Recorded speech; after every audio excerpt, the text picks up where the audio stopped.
हम उस सूट को जानते हैं, हम उन चश्मों को जानते हैं, हम उस किताब को जानते हैं, लेकिन क्या आप उस इंसान को जानते हैं जिसे सार्वजनिक जग से पानी पीने की इजाज़त नहीं थी? कल्पना कीजिए कि आप उस कमरे के सबसे शिक्षित व्यक्ति हैं, कोलंबिया और एलएसई से डॉक्टरेट की उपाधि प्राप्त। फिर भी आपके सहकर्मी आपकी मेज़ पर फाइलें फेंक देते हैं, क्योंकि वे आपको छूना नहीं चाहते। ये कोई फिल्म नहीं थी, ये भीमराव अंबेडकर का असल जीवन था।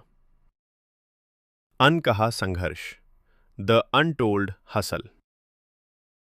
जब दुनिया अंग्रेजों से आज़ादी के लिए लड़ रही थी, तब अंबेडकर एक दूसरी जंग लड़ रहे थे। 3000 साल पुरानी सामाजिक जेल से आज़ादी। उनकी अनकही कहानी सिर्फ उनके दर्द की नहीं है, ये तर्क के प्रति उनके अटूट प्रेम की कहानी है। उन्हें दलितों के लिए सिर्फ दया नहीं चाहिए थी, उन्हें प्रतिनिधित्व चाहिए था।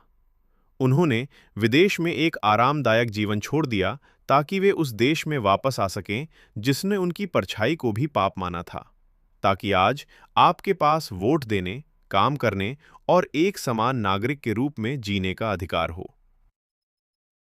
जैन जी के लिए संदेश। जैन जी, ध्यान से सुनो। अंबेडकर सिर्फ एक दलित नेता नहीं थे, वे एक ऐसे नारीवादी थे जिन्होंने हिंदू कोड बिल, महिलाओं के अधिकारों की रक्षा में देरी होने पर इस्तीफा दे दिया था। वे एक अर्थशास्त्री थे जिन्होंने आरबीआई की नींव रखी। वह मेन कैरेक्टर वाली असली ऊर्जा हैं। उन्होंने साबित कर दिया कि शिक्षा ही वह इकलौता हथियार है जो अदृश्य बेड़ियों को तोड़ सकता है।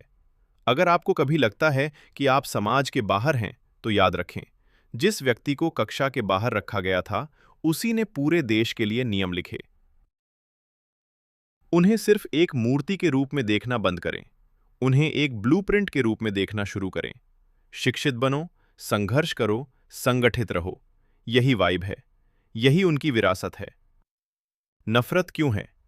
डॉक्टर अंबेडकर के प्रति घृणा या घर्षण अक्सर कुछ प्रमुख कारणों से पैदा होता है। आरक्षण का विवाद। अधिकांश नाराजगी आरक्षण की प्रणाली से आती है।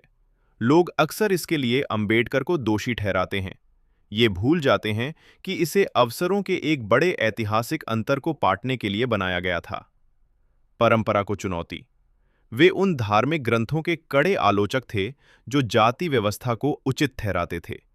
जो लोग उन परंपराओं को पवित्र मानते हैं, उन्हें उनकी आलोचना अपनी पहचान पर हमले जैसी लगती है। गलतफहमी। कई लोग उन्हें केवल जाति के चश्मे से देखते हैं और श्रम कानूनों जैसे 8 घंटे काम का नियम, महिलाओं के अधिकार और राष्ट्रीय अर्थव्यवस्था में उनके योगदान से अनजान हैं। हिंदी में SC/ST जाति के नामों का गाली के रूप में प्रयोग क्यों होता है? भारत के कई हिस्सों में चमार या भंगी जैसे शब्द, या यहां तक कि SC/ST जैसी कानूनी श्रेणियों का उपयोग अपमानजनक रूप से किया जाता है। इसके पीछे के कारण ये हैं। भीतरी श्रेष्ठता। भाषा सामाजिक पदानुक्रम को दर्शाती है।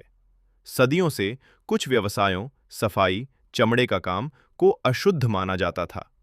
इन नामों का उपयोग गाली के रूप में करना बोलने वाले के लिए अपनी श्रेष्ठता जताने का एक तरीका है।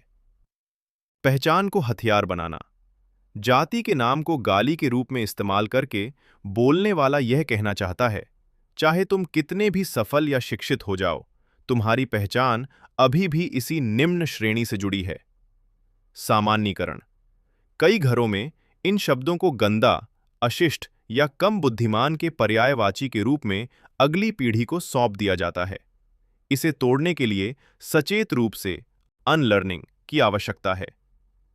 जैन जी के लिए एक नोट। आपकी पीढ़ी की सबसे अच्छी बात भविष्य को नए सिरे से परिभाषित करने की क्षमता है। किसी की पहचान को गाली की तरह इस्तेमाल करना बहुत ही घटिया बात है। अंबेडकर का जीवन दिखाता है कि सबसे क्रांतिकारी काम जो आप कर सकते हैं, वह है इतना शिक्षित और सफल होना कि पुराने लेबल अपनी शक्ति खो दें। असली अल्फा एनर्जी दूसरों को उनके जन्म के आधार पर नीचा दिखाने में नहीं है, बल्कि एक ऐसी दुनिया बनाने में है जहां योग्यता और सहानुभूति वास्तव में साथ साथ चल सकें।